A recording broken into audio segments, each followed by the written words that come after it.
Hey everybody, welcome back to Why Is This a Podcast? I am your host, Kieran Watts. So lovely to be with you again.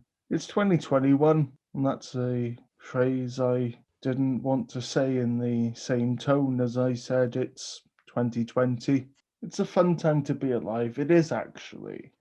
For a lot of people, it can be a fun time to be alive. We have creature comforts, books. I have many of them behind me, and that's just a backdrop to pretend that I'm intelligent. But there's television and film, and we'll begin getting into that a great deal in my interview with my guest tonight. Um, But what I do just want to remind everybody about is the fact that we have had in our last few episodes uh,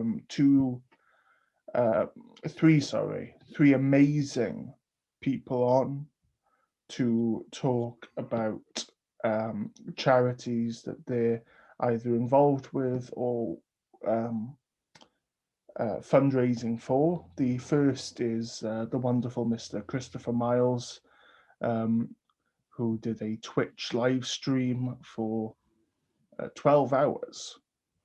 And he also had to explain to me what Twitch was, which is a very arduous feat because I'm not good with technology. It makes me feel old. Um, but he obviously exceeded his donation goals, but the charity's still there. The work it's doing is ongoing. And so I will encourage you to just go and donate to that. And then the other, of course, is Jeff and Drew Davis, my latest episode before this one, whose charity Morgan's Wings raises funds and supports people with experience of miscarriage and traumatic events during pregnancy. Um, Please go to their website. Um, just support them any way you can if you're able to do so. And if there's a cause that you're very passionate about, um, and you have the resources to do it, please do it. It's a terrible time for everybody. As I said, it's 2021 or 2020 Part 2, as it is also known. None of us had a particularly good year, aside from Joe Biden and Kamala Harris. And even then, I don't think they had a particularly good one. Nobody had a particularly good past year, but we did all get kind of on board with different trends, different things. Baking was one. I didn't do it. It's a public health hazard, apparently, if I try and do it. Um, but one of the things that we have all embraced is film and television. Ironic in the context that the film and television industries were among those hardest hit by the pandemic, but it hasn't stopped us from gorging ourselves on films and TV series. And I'm joined now by somebody who devotes a significant amount of his time, some would call it unhealthy, to writing about film and television. And I'm so thrilled to have him on here. Please welcome the wonderful Mr. Alex Moreland. Alex, it's lovely to see you. Thank you so much for being here.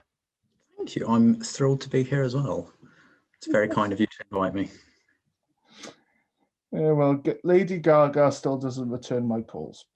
No, mine neither.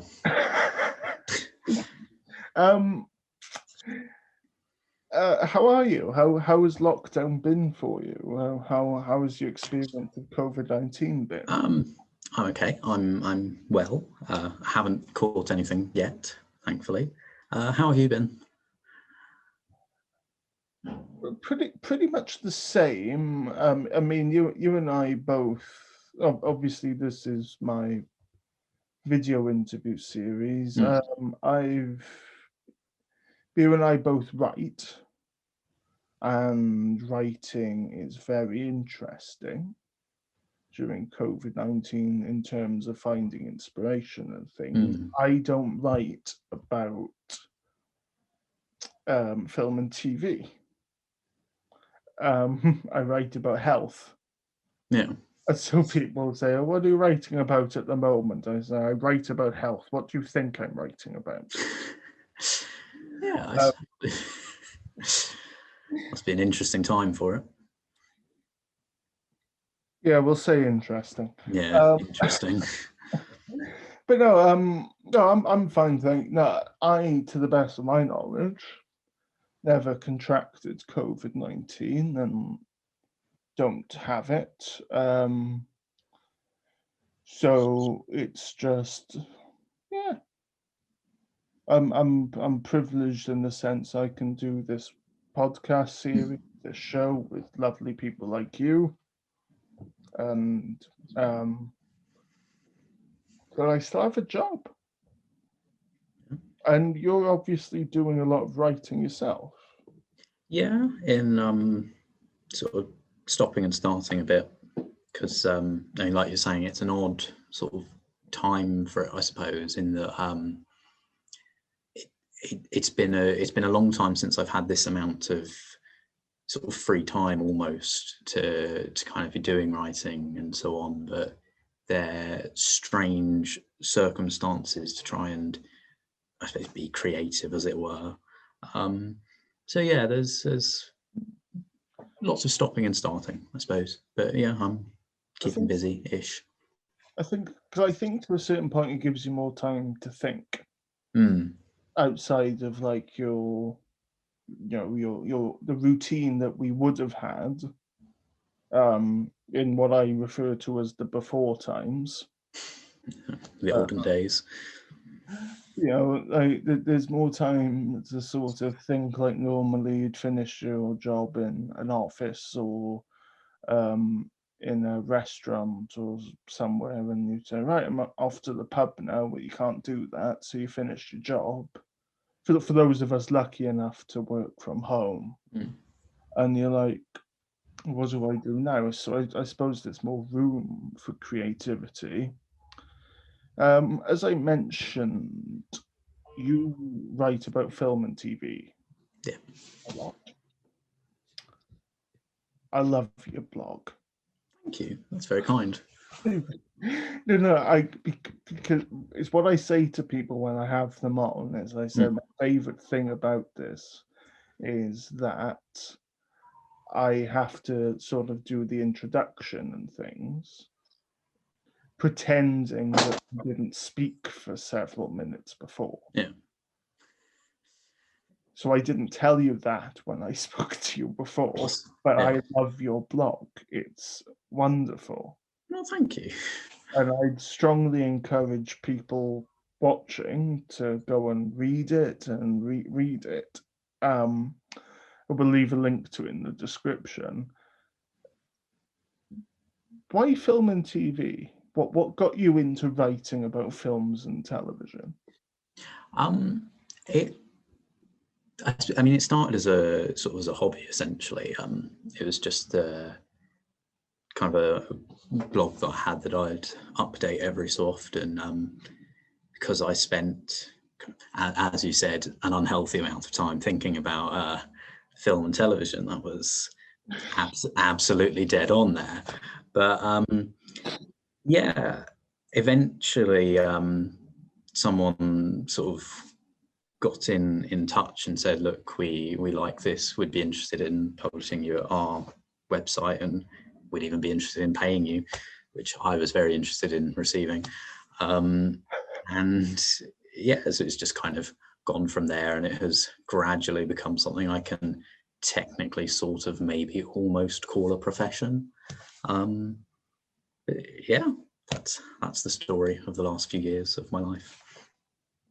It, is it challenging?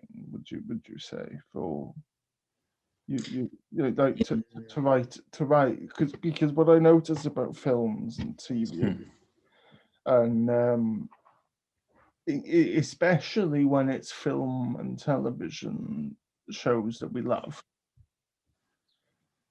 What I notice about film criticism is it's often written very, very technically, very, very clinically. It's hard to like divorce that.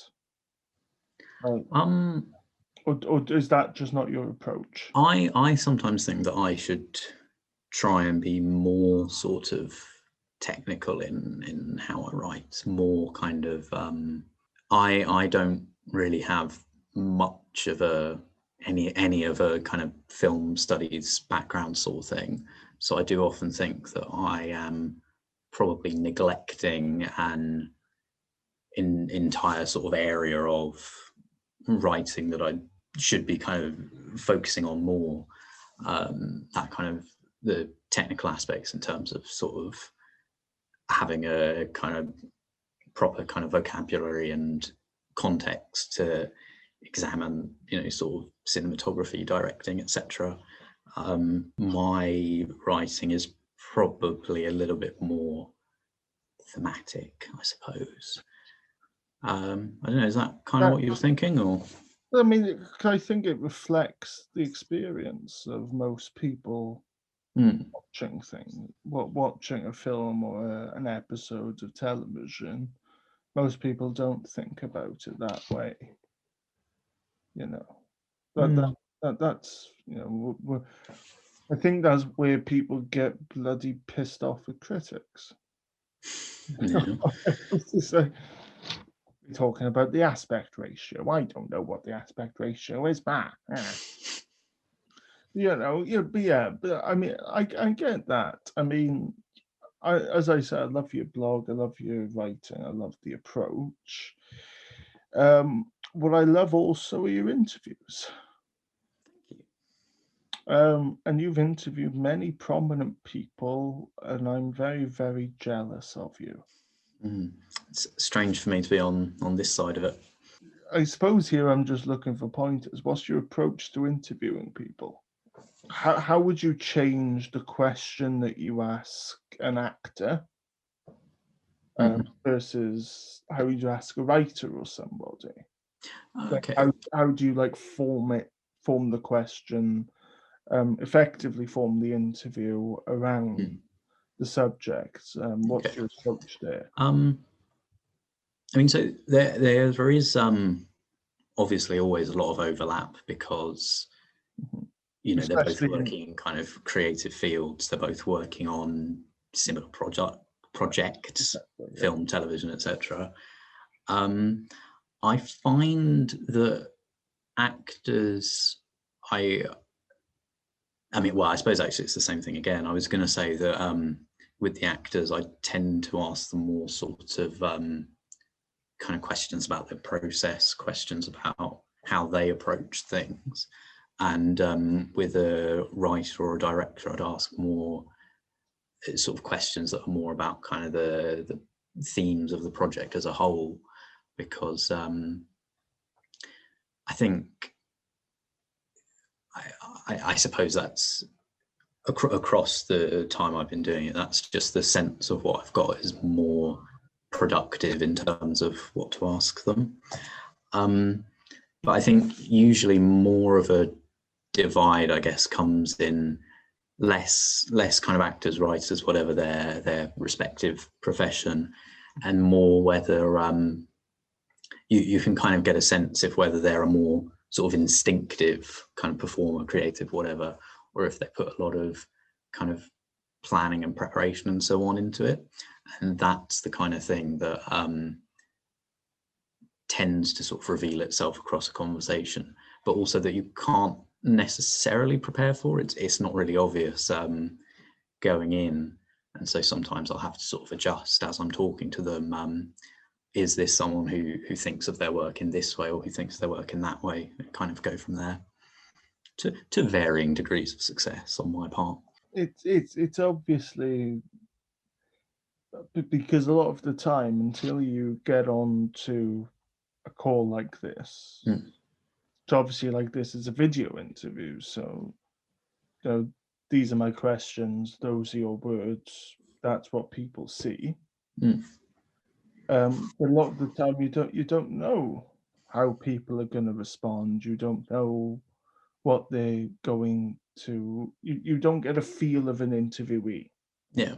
until you're one on one like this, and it's very interesting for me, like when because I interview people on various topics, the environment. I interview them about the arts, public health, and it's fascinating. I think the difference between guests that I have, and then as you mentioned, the sort of like there's an overlap where you're like, I wouldn't connect those two things, but yeah, I can see that now.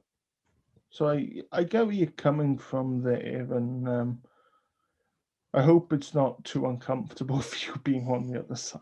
Oh, this is good. I'm enjoying it. It's a nice change of pace. I'm enjoying it too. It's a relatively new set. I'm enjoying breaking it in. I want to talk about COVID-19 Mm. because we have to legally. Of course, yeah. I heard they brought that in now. If you don't speak about COVID-19, they send you to jail. I've heard I'm last time I managed to get off with probation. Entertainment has been, and I'm trying to find a way to phrase it diplomatically, but I can't. Yeah, Entertainment industry has been shot to shit. that's fairly diplomatic. With the effect on the entertainment industry, how does that affect you in terms of like your work? Because obviously so many films being delayed, production being called off and or postponed. How does that affect you in your work? It's been less of an impact than I suppose you'd expect. I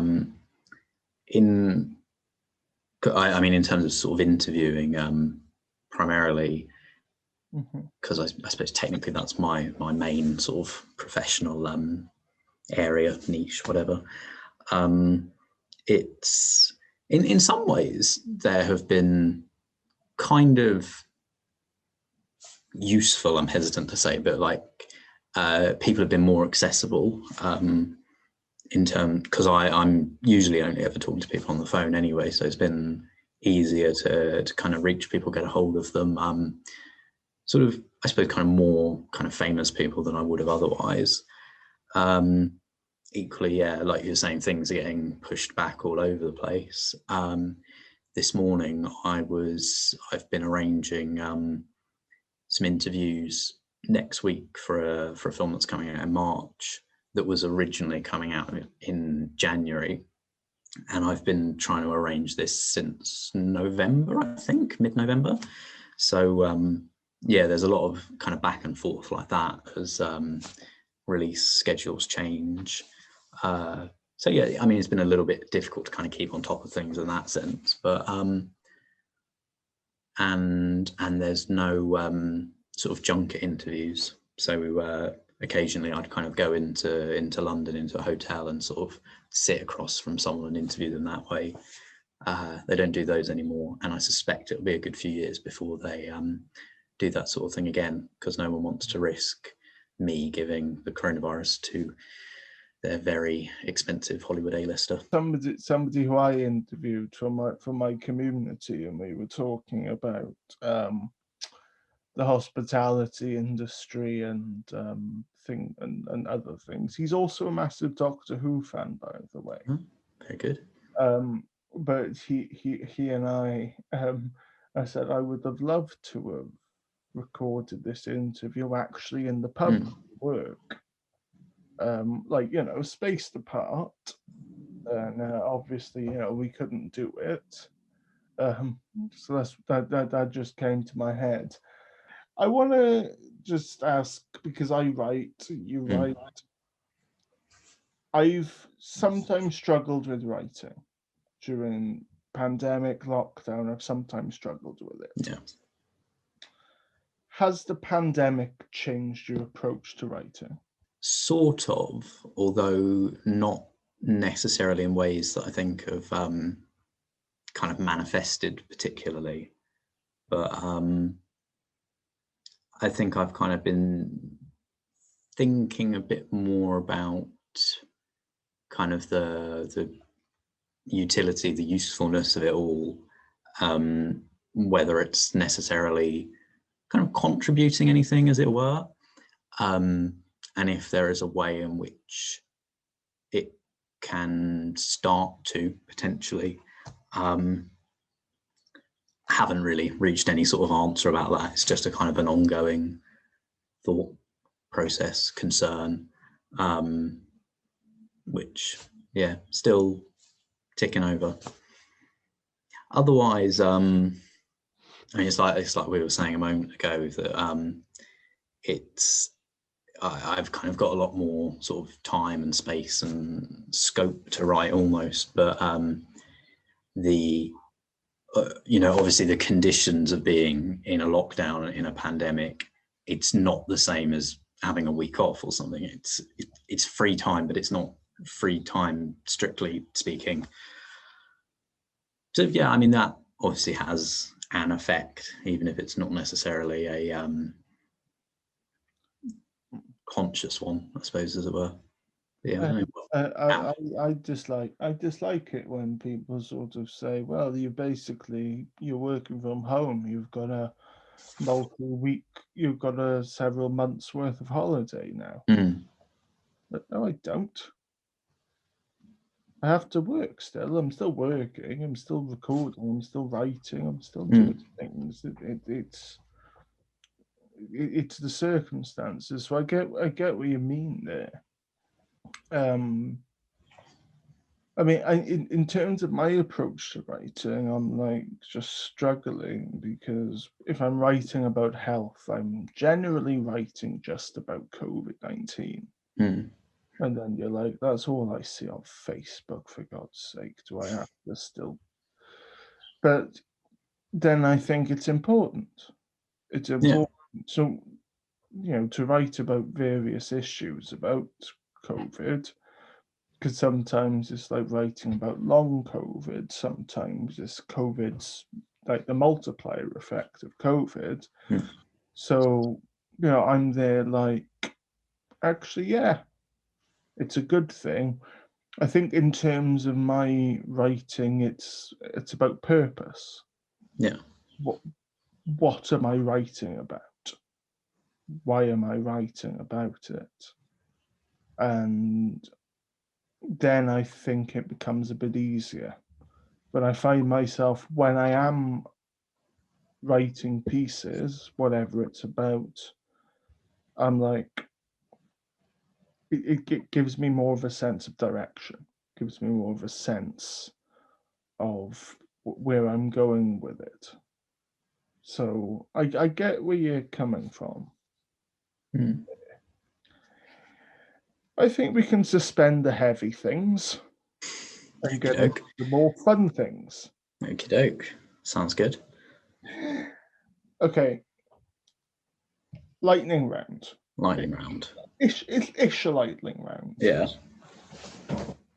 The film. Best film you watched in lockdown?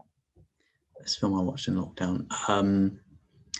I liked Can You Ever Forgive Me quite a lot, which was I love yeah, it was good. It was and Richard E. Grant. That's the one. Yeah, I really enjoyed that. Would recommend it to any of your audience who haven't seen it. It's a very good film. You live in London, don't you? Yeah. I think around about the time I did live in London, and I can't say with certainty, but Can You Ever Forgive Me was in the cinema. It was either in the cinema at the same time or about to be released, or other way around, as Vice with Christian Bale. Yeah. And so I had like a thing of which one of them am I going to see, and I picked Vice, and I wish I'd picked Can You Ever Forgive Me? Not because I hated Vice, I loved Vice, but Can You Ever Forgive Me seemed like a film that I would have loved to have seen in the cinema. I watched Vice during lockdown as well, and I quite enjoyed that too. Yeah, had fun with that. I rewatched it during lockdown. I rewatched it. I rewatched it. Okay. TV show that sustained you through lockdown. Best TV show. It's been a couple. I watched New Girl through when that came to Netflix. Quite enjoyed that. Recently, I've been watching Press Gang, which is Stephen Moffat's kind of his first program back in. Which I've never seen. No, I've been watching it for the first time, and I'm like really enjoying it. It's it's great. Maybe his best work, but no, I really enjoy it. Would definitely recommend that as well. Blasphemy. Well, I know, but it's that good. Okay. Most overrated film. I don't know. I mean, I guess it's probably like an Avengers film or something. The Avengers fans are a core part of my demographic, Alex. I know. Don't. No, I've had plenty of fun with various different Avengers films over the years. But I don't know. I'm not sure about overrated. If someone enjoys it, that's a good thing, probably. That's the diplomatic. Yeah. Underrated. There was a film called Tramps that I watched a few years ago, which was about these two teenagers, and they kind of accidentally get involved in kind of a robbery. And I forget who's in it, who's directed it, but I enjoyed that a lot. Would recommend it. I think it's on Netflix still, or it was when I watched it a few years ago. Most deserved Oscar win for acting. Oh God, I can never hold them in my head past like a week after the ceremony. Who won last year? Joaquin Phoenix for Joker. I haven't seen Joker. Joaquin Phoenix won for Joker. Renee Zellweger for Judy. Yeah. Best supporting. It's the supporting I find troubling. Is that Brad Pitt won Best Supporting Actor for Once Upon a Time in Hollywood. Okay. And Best Supporting Actress was Laura Dern for Marriage Story. Okay, we'll scrap the Oscars. Yeah, skip that one. I have no idea, no recollection. Okay. You can ask me any question you want about film. Any question? Before I let you go. Okay. I don't know. I suppose what's your favourite film? Groundhog Day. What's a film you could watch over and over? No, Groundhog Day is the film I could watch over and over. Casablanca is my favourite film. So you wouldn't play it again? Play it again. I don't know. I suppose same questions back at you. What was an Oscar you thought was particularly well deserved, seeing as you know them much better than I do? I didn't ask that question just to embarrass you. No, that's all right. That's okay. Oscar for acting that I thought was well deserved.